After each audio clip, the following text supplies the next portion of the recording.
बढ़े यश रघुवीर का, बढ़े यश रघुवीर का। फले फूले नगरी अजोध्या। मेरे श्री राम सदा सदा के लिए अयोध्या के होने जा रहे हैं। राज्याभिषेक के इस शुभ दिन पर उन्हें आशीर्वाद दीजिएगा छठी मैया।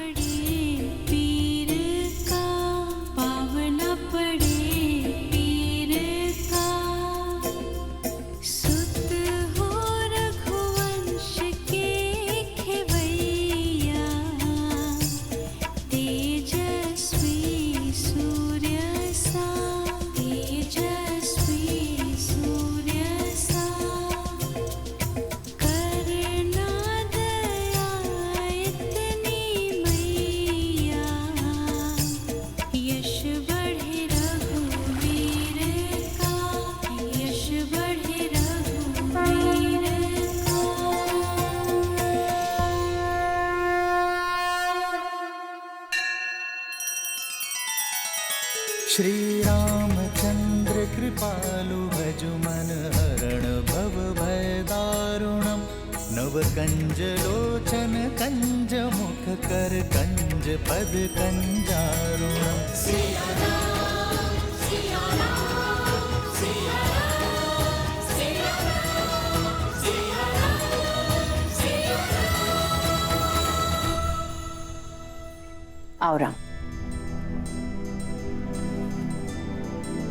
तुम्हारे लिए कलेवा परोस दिया है। तुम्हारा प्रिय दही भात और राजभोग सब है, ग्रहण करो।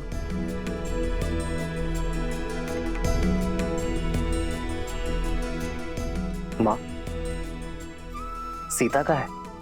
भोर की पूजा समाप्त नहीं हुई? रघुकुल की चारों पुत्र वधु भोर से ही तट पे हैं। महर्षि मुद्गल के कहे अनुसार छठी मैया की पूजा कर रही है।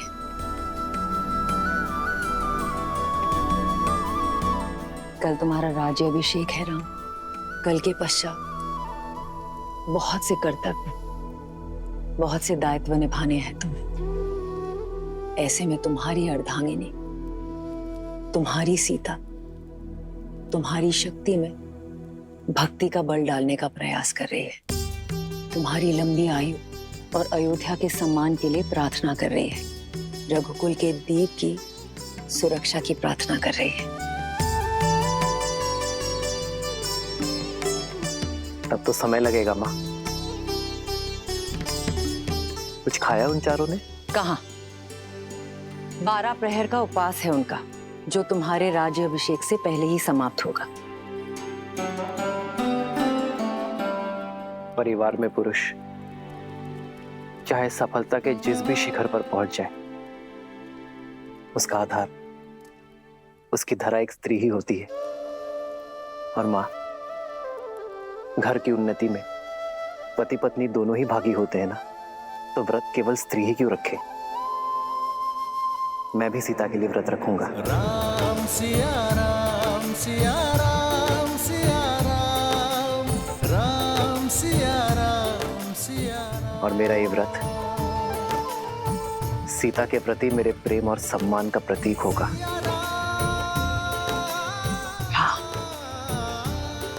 मेरा राम जितना प्यारा पुत्र है, उतना ही उत्तरदायी पति भी है। राम सिया राम, सिया राम, सिया राम, राम सिया राम, सिया राम। प्रणाम ऋषिवर।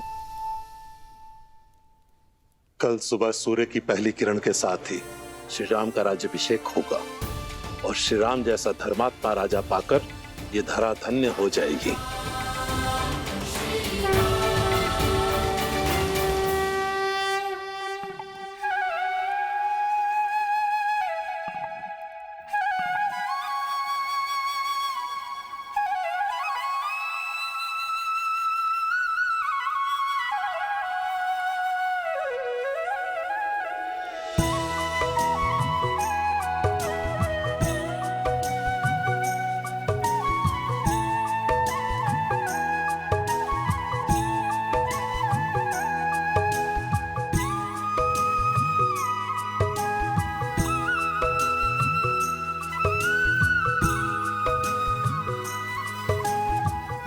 हमारे कारण इन्हें भी प्रातः उठकर आना पड़ा।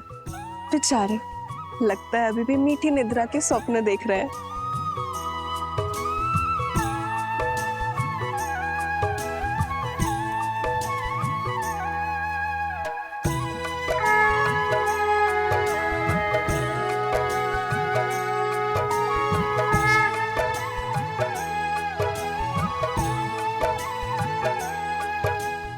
तो छठी माँ की पूजा हम अपने बच्चों के लिए रखते हैं ताकि उनका जीवन सरल हो और कोई परेशानी ना हो।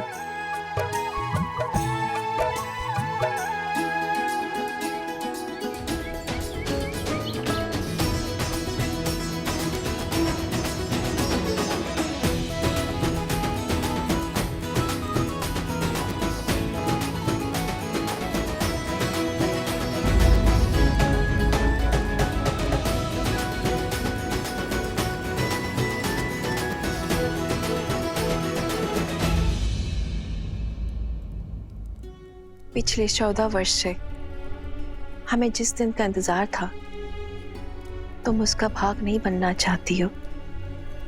हमारा राम राजा बनने वाला है।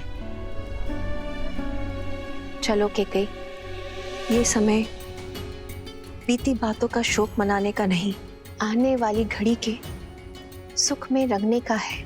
आपको मुझ पर क्रोध नहीं आता? इस समय भी आप मुझे अपना दोषी नहीं मानती? के कई दीदी, वनवास में जाने से पूर्व स्वयं राम ने तुम्हें क्षमा कर दिया था और हमने भी आपको क्षमा कर दिया था। मुझे राम के प्रति तुम्हारे प्रेम में ना पहले कोई संदेह था ना है। मुझे ज्ञात होता कि समस्त भूमि के राजाओं से मेरा राम राजधर्म सीखेगा, ज्ञान प्राप्त करेगा, तो वनवास का ये वचन पहले मैं मांग लेती। दीदी, आपके भीतर ममता ही नहीं,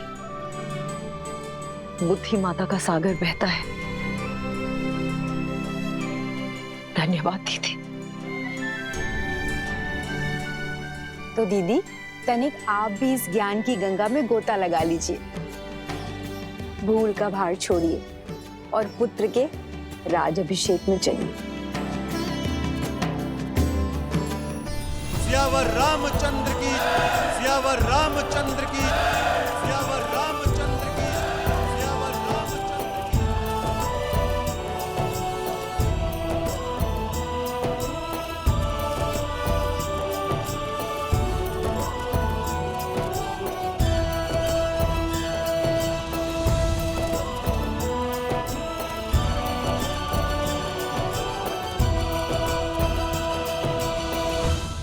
सियावर रामचंद्र की, सियावर रामचंद्र की, सियावर रामचंद्र की, सियावर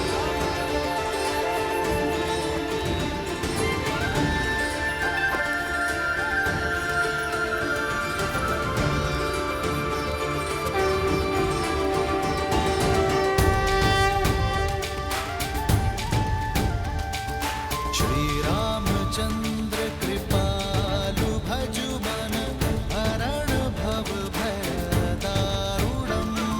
श्री रामचंद्र कृपालु भजु मन हरण भव भय दारुणम्।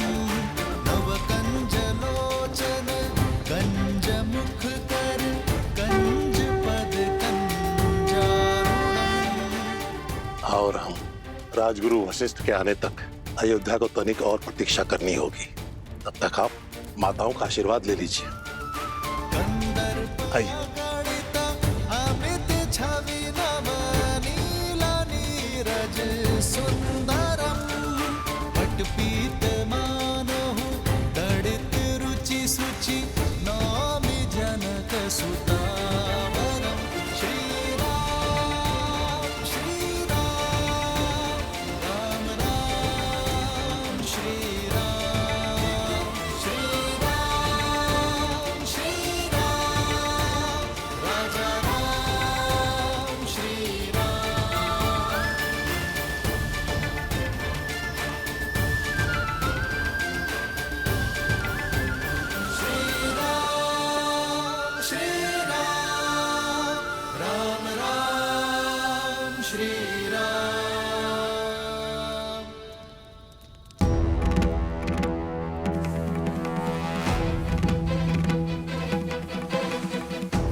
महर्षि पराशर, नक्षत्रों से उलझने के लिए अभी बहुत समय है। राज्याभिषेक में आपकी प्रतीक्षा हो रही है ऋषिवर।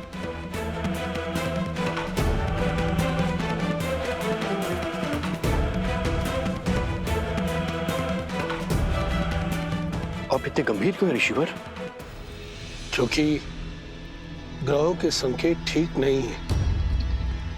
जब किसी के भाग्य में राहु की छाया पड़ जाती है तो असुरी माया कोई ना कोई कष्ट जरूर देके जाती है। मुझे राम पर विश्वास है। यदि भाग्य में संघर्षों का भंवर है तो वो भी स्वीकार है, और मुझे विश्वास है कि अयोध्या के नए राजा इस भंवर से भी अवश्य पार होंगे। एक राजा के जीवन का संघर्ष उसकी संपूर्ण प्रजा को भोगना पड़ता है। इस राज्याभिषेक के समय की कुंडली में ये स्पष्ट है कि एक महाअसुरी शक्ति अयोध्या में प्रवेश करने वाली है।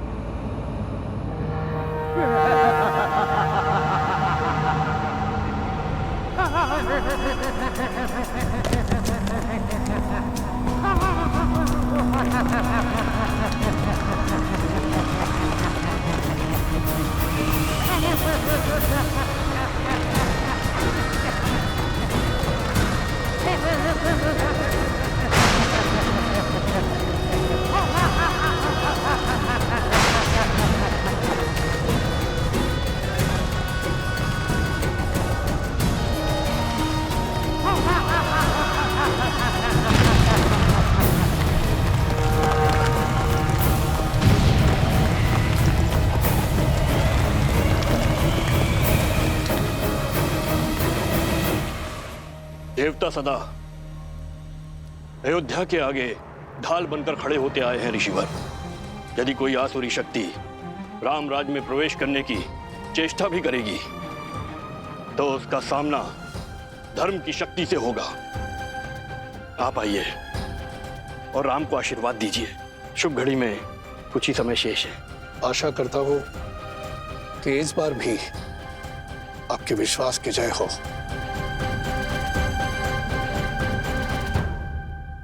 आइए, चलिए।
अरे शीघ्र चलो,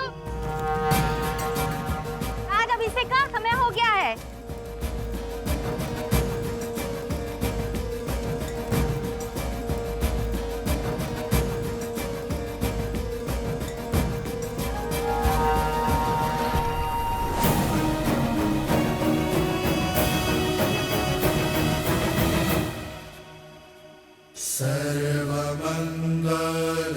सर्वमंगलमांगल्ये शिवे सर्वार्थसाधिके शरण्ये त्र्यंबके गौरी नारायणी नमोस्तुते। माता, जीवन के पग पग पर आपने महादेव का साथ दिया है। आशीर्वाद दे कि वैसे ही मैं भी सदा अपने श्री राम का साथ दे सकूं। सुख दुख की हर घड़ी में मैं राजा राम की पत्नी के रूप में सभी दायित्व निभा सकूं। नमस्तस्यै नमो नमः।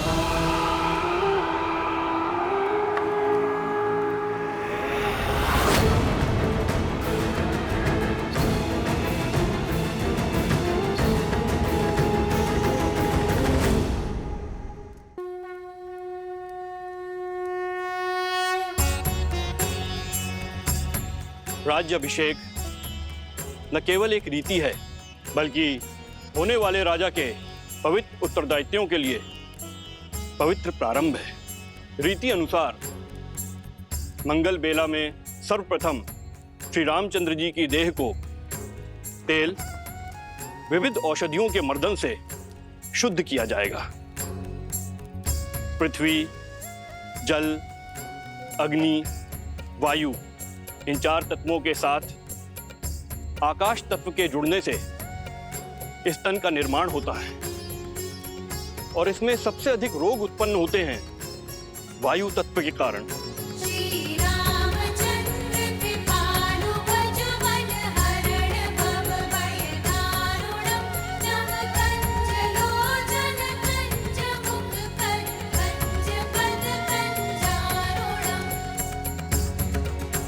वायु न केवल चलने या कार्य करने की शक्ति है, बल्कि मन में उत्पन्न होने वाले विचारों की अभिव्यक्ति भी है। मन के मैल के कारण ही समस्त संसार में पाप, अपराध और दुराचार होते हैं। अतः मंत्रों से मन को बांधकर एवं तेल के मर्दन से वायु तत्व को शांत किया जाता है। पश्चात यह मन स्वच्छ हो जाता है और जिस राजा का मन स्वच्छ हो वह धैर्य और सहनशीलता का पर्याय होता है।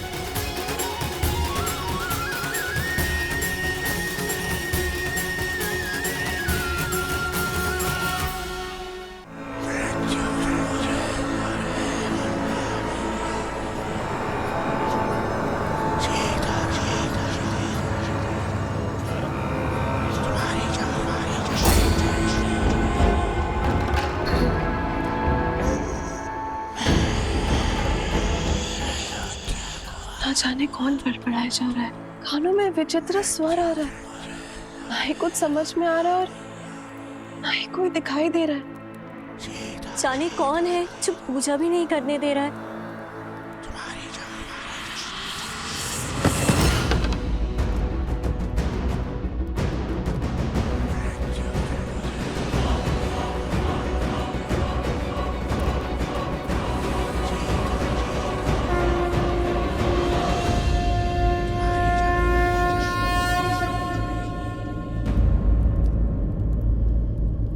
क्या हुआ उर्मिला, इतनी विचलित क्यों हो तुम?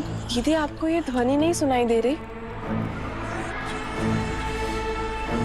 कैसी ध्वनि? मुझे तो कुछ सुनाई नहीं दे रहा है।